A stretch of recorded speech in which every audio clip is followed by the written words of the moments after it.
Now, buying your first dedicated triathlon bike can be a pretty big step for any aspiring triathlete. Understandably, it's a pretty daunting task given the potential cost that bikes have.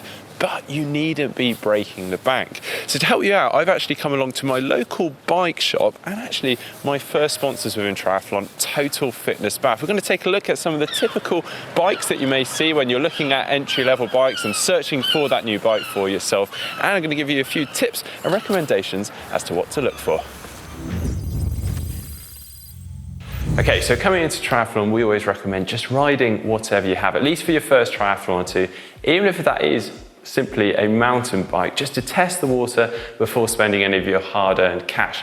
But once you have got the bug, which we no doubt you will do, then you'll probably likely want to invest in a dedicated triathlon bike. Now, personally, I'd always recommend coming into your local bike shop like this, where you can actually see the bikes in person and perhaps get some specialist advice from the staff. And if you're lucky, you might be able to jump on some of those bikes and try them for size and make sure they actually fit for you. But we'll get into that a little bit later on. But here now, I've got what you'll probably be presented with yourself, whether you're shopping online or in your local bike shop. We've got here a road bike, and on this side, a TT or triathlon bike. And a road bike is a really versatile bike, if you like. It's absolutely in its element on the road, weaving down lanes, climbing, descending, riding in a group. I've even actually taken mine off-road at times, but I probably advise against that. But in all seriousness, their handling's fantastic, which is why they're the bike of choice for pure road cyclists. So if you're after all that I've just mentioned and perhaps just want to take part in the odd triathlon maybe once a year or so, then I'd really recommend this kind of bike. It's not the fastest option, but you can improve on that by clipping some aero bars onto the handlebars up there, and that's going to improve their aerodynamics. And yeah, I'd say this is a really good choice of bike when you're starting out in triathlon. This was actually my choice when I first got into things. But then of course we have the dedicated triathlon bike.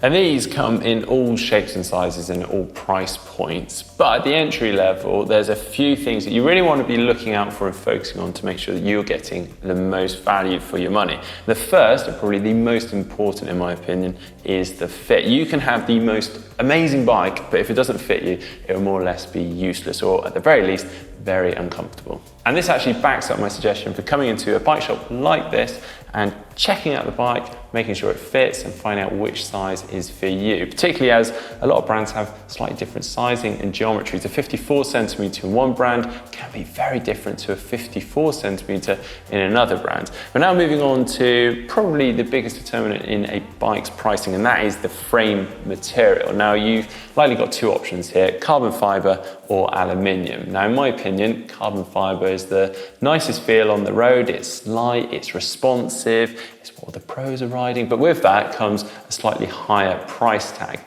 Aluminium, on the other hand, is slightly heavier. It's a stronger material, it's less prone to being damaged. And let's not forget, actually, a lot of the pros were riding on aluminium framed bikes a little over a decade ago.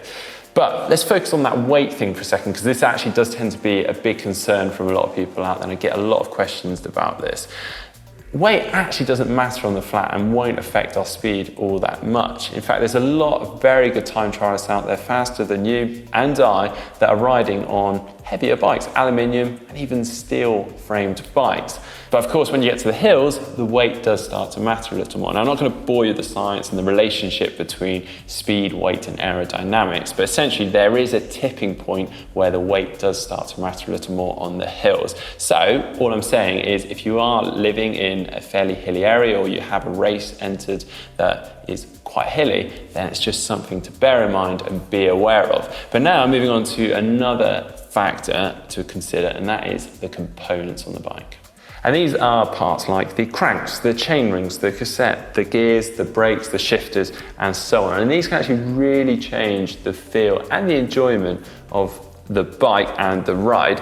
And actually on an entry-level bike like this one, you'll normally find it will come fully equipped with a fairly mid-range group set, which is absolutely fine to start out with. The nice thing with the components is that you can actually just change them in and out and upgrade them with time. So don't feel like you need to go in with the all singing, all dancing, top of the range group set, because you can change them as you go. Now, a question that I do get asked quite a lot is actually which components have the biggest impact. In other words, which components should you be spending the money on to start out with? And what I normally say is actually the parts that are moving. Things like the cranks, the chain rings, the wheels, those are going to have the biggest impact. And things like the gears or the shifters or the brakes, those can stay. As long as they're working, they're not drastically going to change the bike and the ride.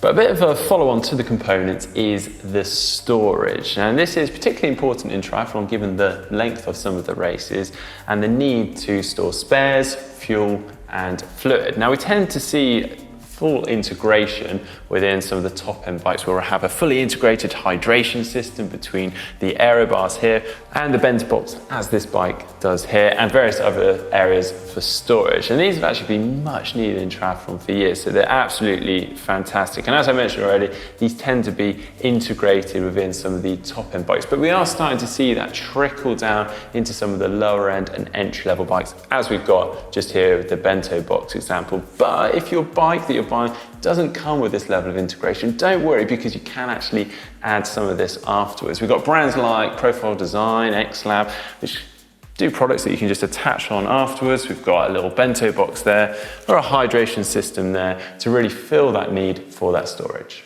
And my final point to consider is the condition of the bike. And obviously this isn't relevant for new bikes such as this. If you're buying it from a store or online, you kind of just hope they're in good nick. But I do appreciate that there are some really good second-hand deals out there as other triathletes are starting to pass on some of their old bikes. But what I would say is just be wary and be cautious, in particular with the frame. If they're maybe damaged, they've got a dent, a crack, or they're corroded, you probably don't want to be taking on a problem bike like that. But on the flip side, if the frame's fine and the components are just a little bit worn out and maybe need replacing, try and look past that. You might be actually taking on an absolute bargain. I know a lot of friends that have taken on second-hand bikes and turned them into top-end racing machines. As I mentioned earlier, you can easily just change in and out and upgrade your components nice and easily. Now, if you have enjoyed today's video, make sure you hit that thumbs up button. And if you'd like to see more from GTN, just click on the globe and subscribe. And if you'd like to find out a little bit more about what a triathlon bike is, Fraser's done a great explainer on that just here. If you'd like to see Fraser's bike fit, you can see that by clicking just down here.